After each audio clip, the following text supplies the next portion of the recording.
नागिन, नागराज और magical tortoise. एक तालाब के किनारे नागिन और नागराज बैठकर अपना सुख दुख बांट रहे थे और वहां की खूबसूरती का आनंद ले रहे थे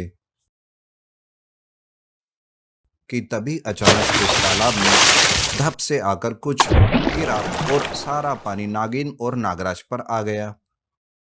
उफ, ये क्या था जो आसमान से गिरा।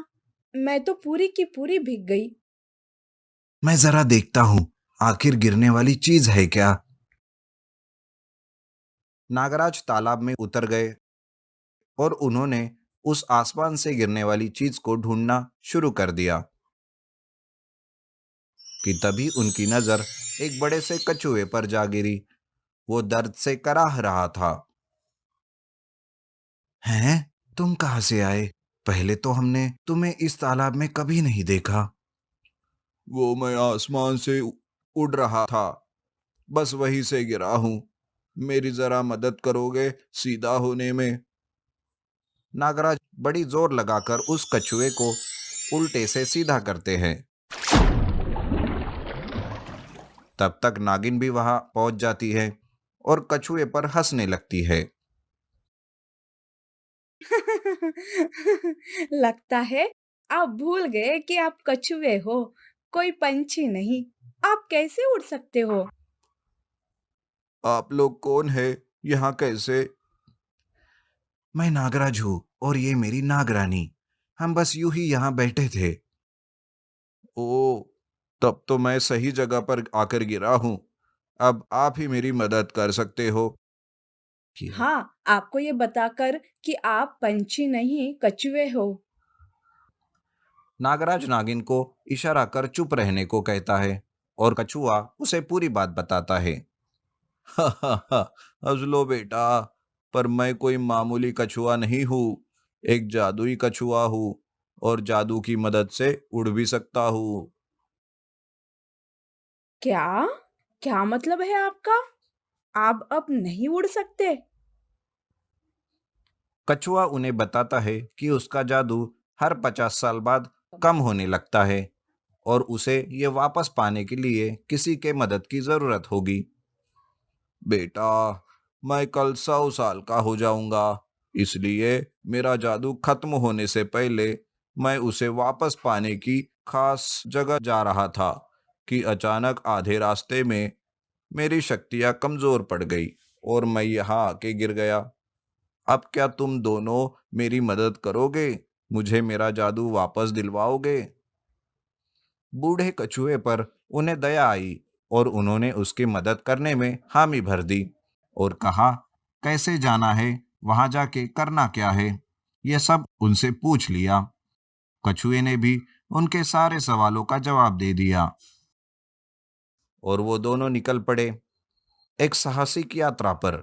और काफी मेहनत करने के बाद बेहद ऊंची पहाड़ी के नीचे जाकर रुक गए।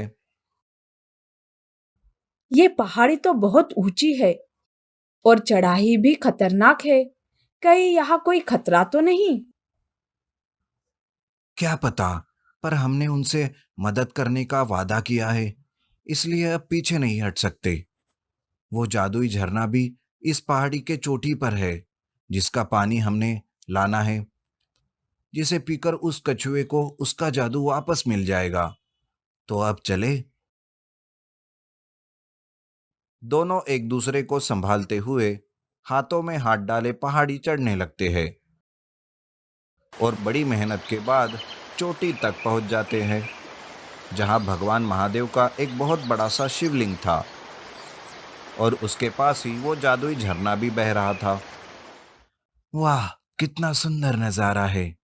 शिवलिंग के दर्शन पाकर तो सारी थकावट दूर हो गई। चलो, चलकर पहले आशीर्वाद लेते हैं और फिर अपना काम पूरा कर यहाँ से निकल पड़ते हैं। दोनों सच्चे मन से महादेव की आराधना करते हैं और फिर खुद पहले उस झरने का पानी पीकर खुद की थकान मिटाते हैं और फिर साथ में लाई एक बोतल में कछुए के लिए वहां से पानी भर लेते हैं। जैसे ही वो मुड़ते हैं, एक भारी आवाज वहां गूंजती है। सावधान नागराज, अगर ये पानी किसी दुष्ट के हाथ लग गया तो अनर्थ हो जाएगा। इस पानी से असीम शक्तियां प्राप्त होती है। आप दोनों थे, इसलिए इस पानी को हाथ लगा पाए। बाकी किसी को इसके पास तक आने की अनुमति नहीं है। जी जी, हम आपकी बातों पर जरूर ध्यान देंगे। शुक्रिया। दोनों पलक झपकते ही कछुए वाले तालाब के पास पहुंच जाते हैं। उन्हें खुद पर यकीन ही नहीं होता कि वो इतनी जल्दी वहां कैसे पहुंचे। वो सब बाद में देखेंगे, ऐसा सोचकर कछुए के पास गए। उन्हें क्या पता था, झरने का पानी पीकर उन्हें भी शक्तियां मिलेगी। उठो कछुए महाराज, ये लीजिए पानी पी लीजिए। खास आपके लिए लाए हैं जादुई झरने का पानी। ये पीकर अब जल्दी से मुझे उड़कर दिखाइए। कछुआ जल्दी से वो पानी पी लेता है और अजीब तरह से हंसने लगता है।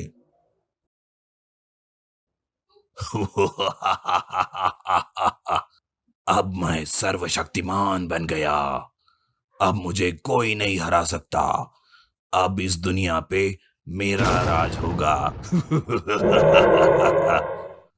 मैंने तो तुम्हें उल्लू बनाकर वहां भेजा था, क्योंकि उस झरने का पानी नाग नागिन ही छू सकते हैं। और तुम बेवकूफ बन भी गए, और तुम दोनों मुझे उड़ता हुआ देखना चाहते हो। अब खुद को उड़ते हुए देख लो।